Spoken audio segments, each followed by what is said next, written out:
self-love.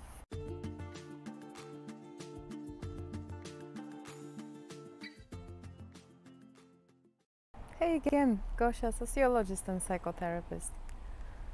I realized that for the past months or even years, we talked about the mental health challenges and issues, and actually for most of them, if not all of them, there are quite simple solutions if we apply them like every day or regularly.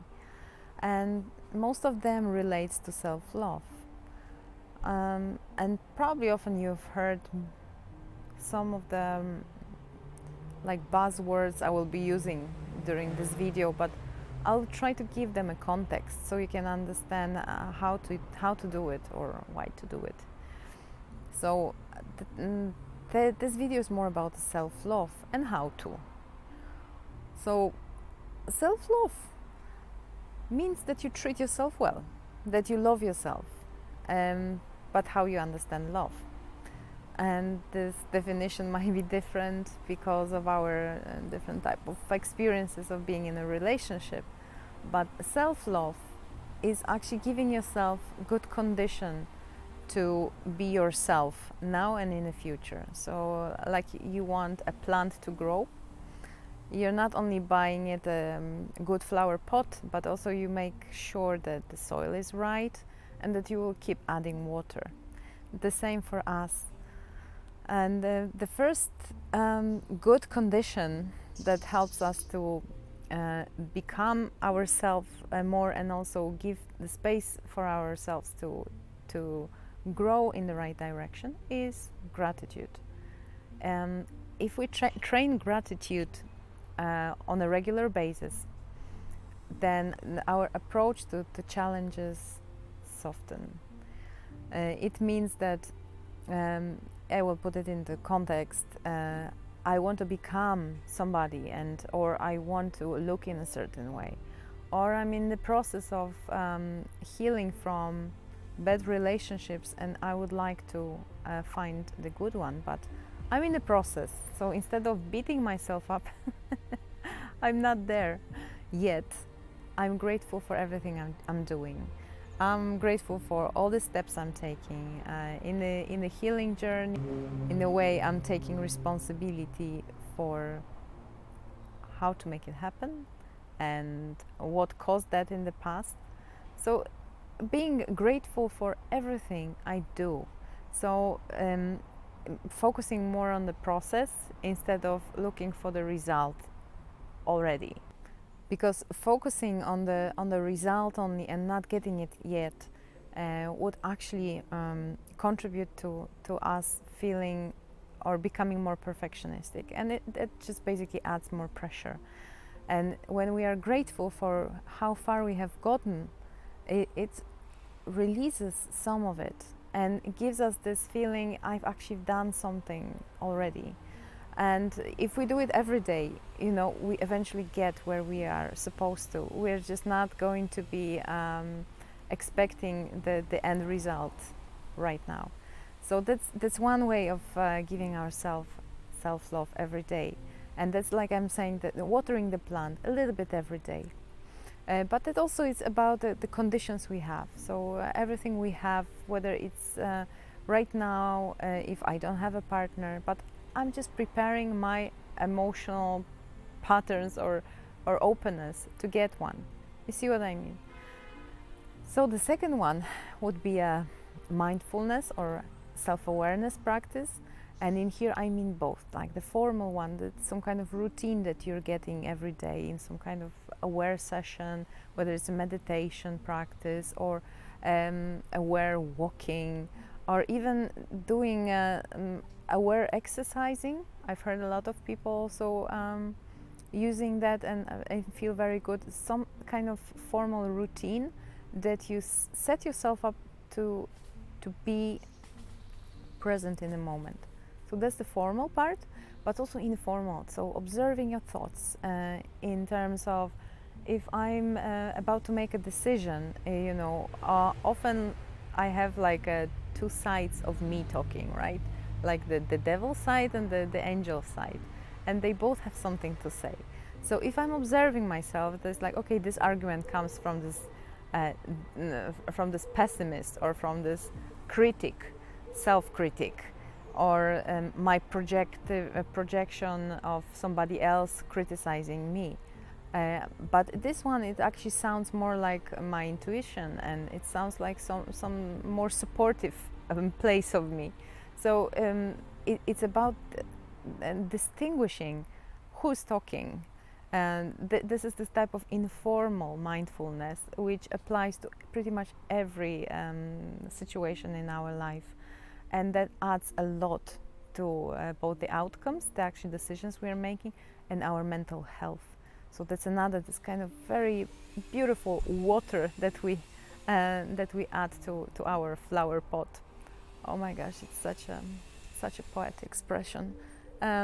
Yes, another thing is taking care of your body, for the health reasons, of course, and in terms of feeding ourselves the right food, and making sure that we're receiving a lot of nutrients and vitamins, and also in terms of balancing our diet, so we also look in a certain way that we are not obese, and so it contributes to our overall health and satisfaction of how we look, but also like hygiene.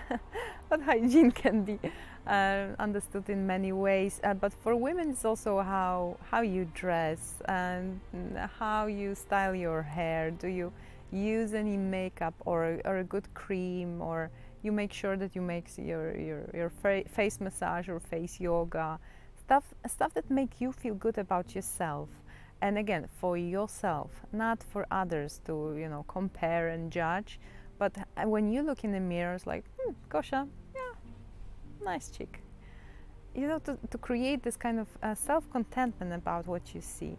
So that's a care of our body. So it's also some kind of exercise routine, some skincare routine, diet in a way that brings us everything we need.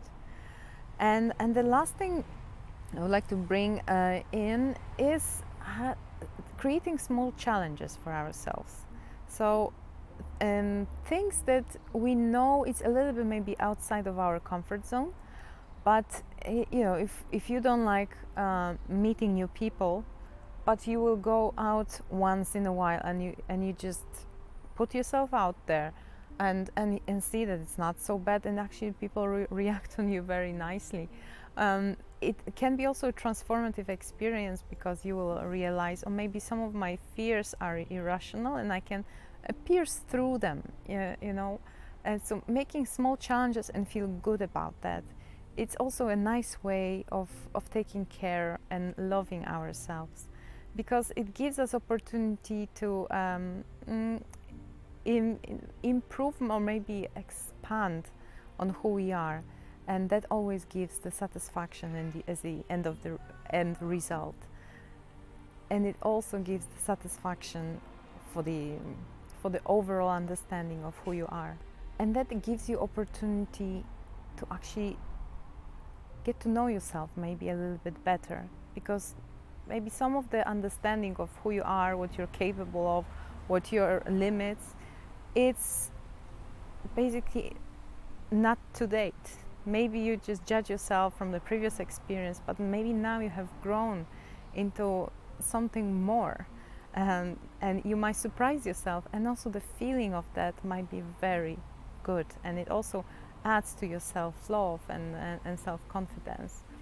So summarizing, I'm just proposing you 4 different ways of taking care of yourself, and to form healthy relationship to yourself, and to love yourself by giving yourself chance to be grateful for everything you have at the moment, and you are at the moment, everything you achieve with your all your efforts, being mindful about your thoughts.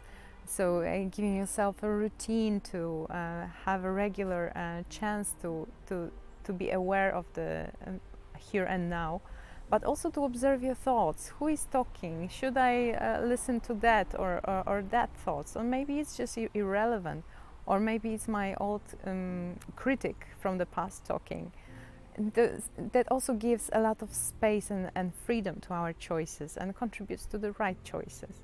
And the third one was taking care of the body, so the right diet and nutrition that helps us to basically have enough energy to follow all our challenges, but also doing things that make us look good for ourselves, that we look in the mirror and we are happy about what we see, in a sense that it's okay, and I'm actually liking what I'm seeing. It doesn't need to be perfect, but I do everything that makes me feel good about myself. And the last thing is giving yourself a chance to get to know yourself better by giving yourself small challenges here and there, to expand, go a little bit outside of the comfort zone and see who's there.